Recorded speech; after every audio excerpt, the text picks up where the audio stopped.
Big breaking news చూస్తున్నాం. గత 2-3 నెలలుగా మావోయిస్టుల వరుస లొంగుబాట్లు జరుగుతున్న వేళ తెలంగాణలో మరో 18 మంది మావోయిస్టులు జనజీవన స్రవంతిలో కలవబోతున్నారని చెప్పేసి అయితే విశ్వసనీయ వర్గాల నుంచి అయితే సమాచారం అందింది.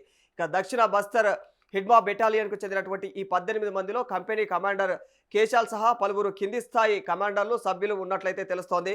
మరి వీరిలో తెలంగాణకు చెందిన వారు ఎవరైనా ఉన్నారా, లేకపోతే అందరూ కూడా ఛత్తీస్గఢ్కు చెందిన వాళ్ళేనా అనే విషయంలో అయితే స్పష్టత దొరకలేదు.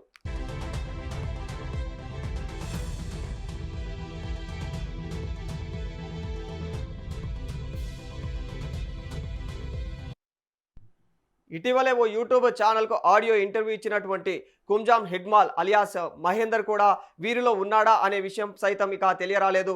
మరి వీరందరినీ కూడా రేపో మాపో డీజీపీ శివధర్ రెడ్డి సమక్షంలో అయితే మీడియా ఎదుట ప్రవేశపెట్టనున్నట్లు సమాచారం తెలుస్తోంది. ఆయుధాలతో సహా వీళ్ళు లొంగిపోతారని, బహుశా తెలంగాణకు సంబంధించినటువంటి ఇదే చివరి మూకుమ్మడి లొంగుబాటు కార్యక్రమం కావచ్చని చెప్పేసి పేరు చెప్పడానికి ఇష్టపడని ఓ పోలీసు అధికారి అభిప్రాయాన్ని వ్యక్తం చేశారు.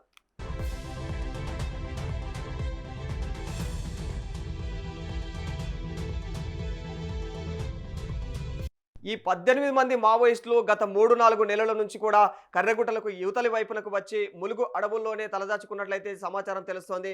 మరి గత నెలలో సీఎం రేవంత్ రెడ్డి సమక్షంలో లొంగిపోయినటువంటి 138 మంది మావోయిస్టుల్లో హిడ్మా బెటాలియన్కు చెందినటువంటి వారే అధికంగా ఉన్నారు. మరి వీరందరూ కూడా ఒకే ఫార్మేషన్కు చెందిన వాళ్ళే అయినప్పుడు మరి ఈ 18 మంది ఎందుకు రాలేదనే విషయం సస్పెన్షన్గానే మిగిలిపోయిందని చెప్పుకోవాలి.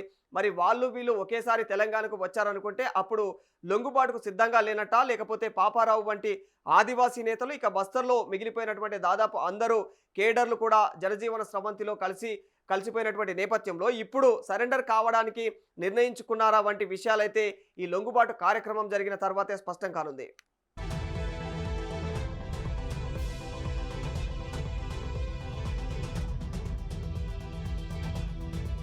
అయితే ఆపరేషన్ కగార్ ముగిసిన తర్వాత కూడా మావో అగ్రనేత గణపతి ఇంకా లొంగిపోలేదు. అయితే అప్పుడు ఇప్పుడు అంటూ ఇక లీకులు ఇస్తున్నారే తప్ప కూడా గణపతి మాత్రం ఇంకా లొంగిపోలేదు. వీరితో పాటుగా కూడా మరో 2 దళాలు కూడా అంత ఏదైతే అజ్ఞాతంలోనే ఉన్నాయని చెప్పేసి విశ్వసనీయ వర్గాల నుంచి సమాచారం తెలుస్తుంది. మరి వీళ్ళు ఎప్పుడు లొంగిపోతారు, పోలీసులు ఎలాంటి చర్యలు తీసుకుంటారు అని చెప్పేసి అయితే ప్రజలు ఆందోళనకరంగా ఉన్నట్లు తెలుస్తోంది.